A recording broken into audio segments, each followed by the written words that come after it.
Hello YouTube and welcome to my channel. My name is Robert and today we're continuing on with my Rome themed month, and in this video, how did each month get its name?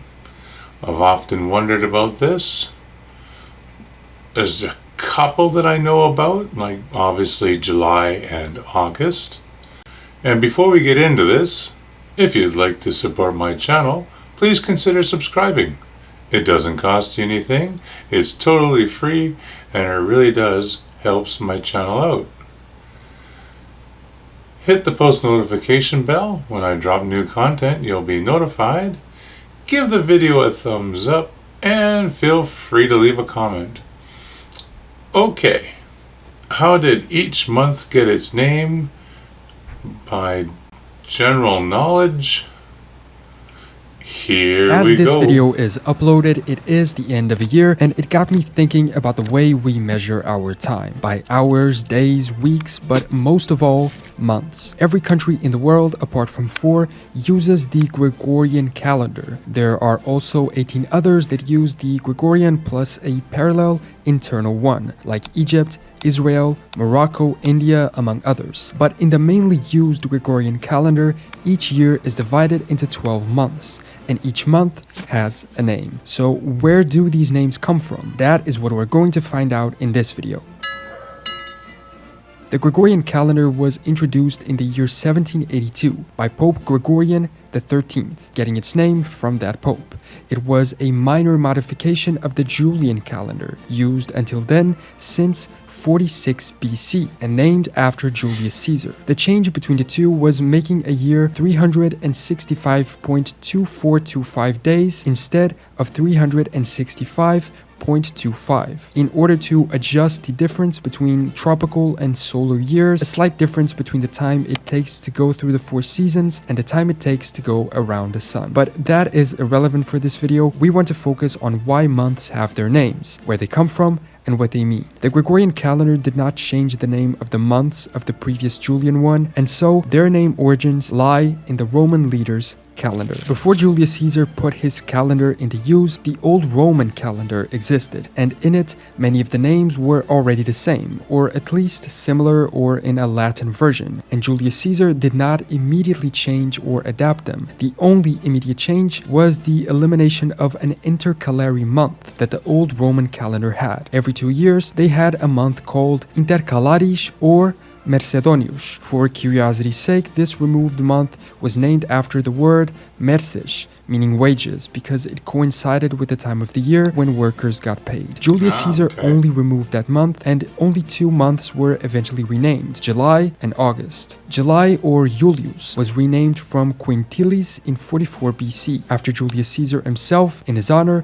since it was the month of his birth. And Sextilis was renamed to August, or Augustus, to honor Augustus as well, the first Roman emperor, in the year 8 BC, due to the events that led to his rise to power, which culminated in the fall of Alexandria, and this took place in that same month. And just like August used to be Sextilis and July used to be Quintilis, which were the other month names, all of them since the Roman calendar were the same as they are today, only written in Latin: Januarius, Februarius, Martius, Aprilis, Maius, Junius, Quintilis, Sextilis, and then September, October, November, and December. And so, other than July and August, all other 10-month names have their origin in that ancient Roman calendar. A fun fact, the Roman calendar called the first day in each month calend, signifying the start of a new lunar phase. The term seems to come from calendai, related to the Latin calare, meaning to call or to proclaim. On this day,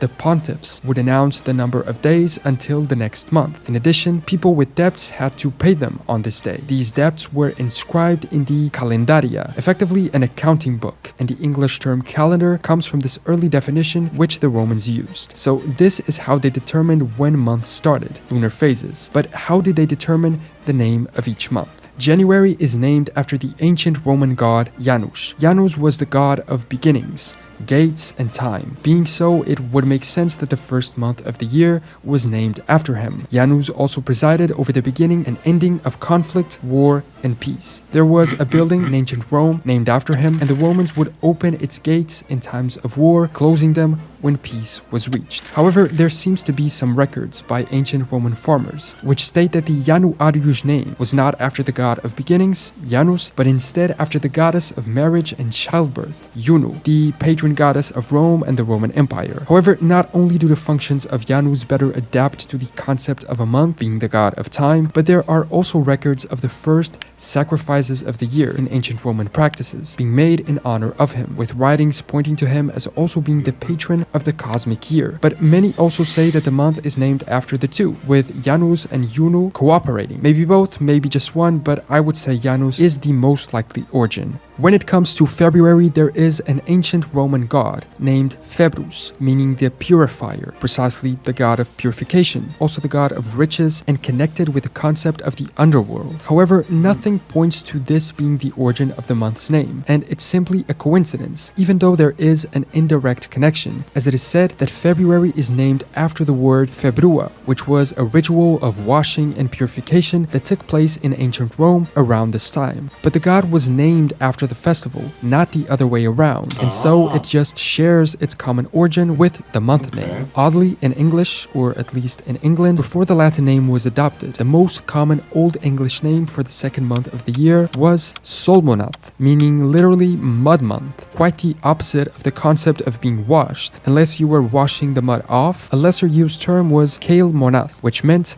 cabbage month, maybe because cabbages were planted or harvested in this month. March is in fact named after a specific god, Mars. A fun fact, Mars was actually the first month of the Roman calendar at first, then being demoted to number 3. The god Mars was regarded as an ancestor of the Roman people through his sons Romulus and Remus, who would have then gone on to found the city of Rome according to their mythology. March marked a return to the active life of farming, military campaigning, and sailing. When it came to the god himself, he was the god of war, but also an agricultural guardian, which makes sense due to what we just mentioned began in this month. April is next. The Romans thought that the name Aprilis derived from aperio, aperire, apertus, a verb meaning to open, referring for instance to the blooming and opening of flowers and fruits with the arrival of spring. Although some ancient references provide an alternate explanation, stating that it came from the word apru, which would have derived from Aphrodite, the Greek counterpart of the Roman goddess Venus, whose festival began in this month. Interestingly, just like Caesar renamed July and August, Emperor Nero attempted to rename the month of April to Neronius in his own honor. He also tried to change May to Claudius and June to Germanicus. However, these changes were not successful. May continued being called the original name of Maius. The Romans considered May an unfortunate month, although I couldn't find the reason why. And in fact, it began with one of the most notoriously happy holidays of the Roman calendar, the Games of Flora, in honor of Flora, the goddess of flowers, vegetation, and fertility. But the month, as we can see by its name, is not named after her. In fact, it is named after another goddess, Maia, associated with the same values represented by Flora. However, the Roman poet Ovid provides an alternate etymology for the word, stating that it might be named after Latin maiores, meaning elders. Ovid also states that the next month, June, is in similarity named after the term to define young people, juniors. In his poem on the Roman calendar, Ovid has 3 goddesses present 3 different derivations of the name Junius. Junus, which we saw for January, asserts that the name is named for her. Juventas states it is after her, sharing the same origin of youth as we just saw,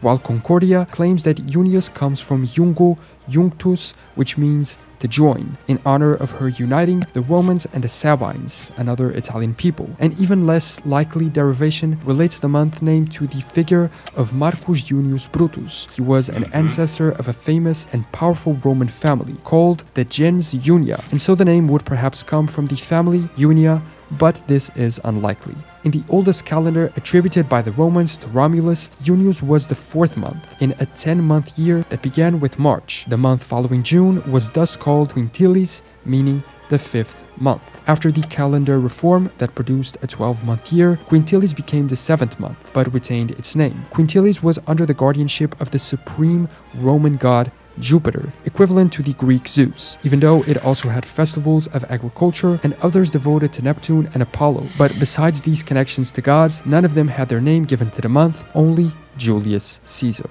Next is August, initially called Sextilis in the original Roman calendar. It was the 6th month, and so the name came from that. After the calendar reform, it became the 8th, but retained its name for a while until it was renamed Augustus in 8 BC in honor of the first Roman emperor. And then we have September, October, November, and December. All of them are named according to the order in which they were in that first Roman calendar, being the 7th, 8th, 9th, and 10th month, respectively. In the eastern provinces of the Roman Empire, the year began in September on some calendars and was the beginning of the imperial tax year. Some of the observances in October marked the close of the season of the military campaign and farming, which had begun in March. And because of this, October was, just like March, also under the guardianship of the god of war and agriculture, Mars. November was under the guardianship of Diana, patroness of the countryside, hunters, crossroads, and the moon, equated to the Greek Artemis, but the month was never renamed after her. And December, after the calendar reform,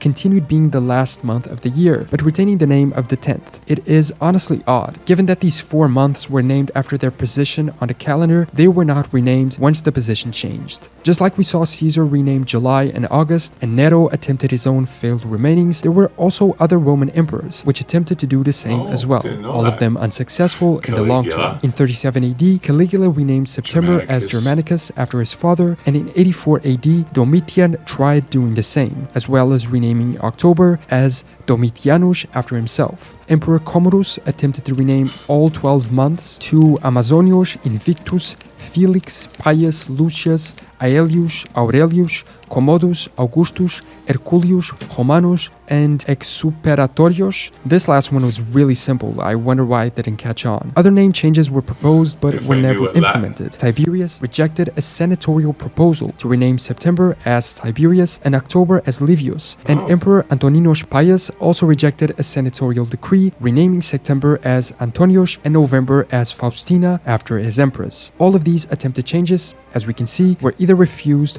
or did not last. Much more lasting than these attempted changes by Roman emperors were the old High German names introduced by Charlemagne. According to his biographer, Charlemagne renamed all of the months into German, taking into account an agricultural perspective. These names were used until the 15th century, over 700 years after his rule, and continued with some modifications to see some use as traditional month names until the late 18th century. The names, I won't even try to read them because I would be awful at pronouncing them, were these. But as we can see, all of them, except maybe 2 or 3, are named after agricultural practices or times. So, that is how each month of our current Gregorian calendar, as well as of the old Julian and Roman calendars, got their names. These calendars have tremendous other details about the ways in which they were created and how they work, as do various other calendars that were used by people around the world throughout history, most of them being abandoned for the global usage of the Gregorian one. Although, as we saw, some remain in parallel use. I obviously couldn't fit all that information into this video, so if you want a specific video about how calendars work or something of the sort, where I talk about the history of measuring and organizing time and how different people created and organized different types of calendars, let me know in the comments below. Thanks so much for watching this video, subscribe if you want, and I will see you next time for more general knowledge.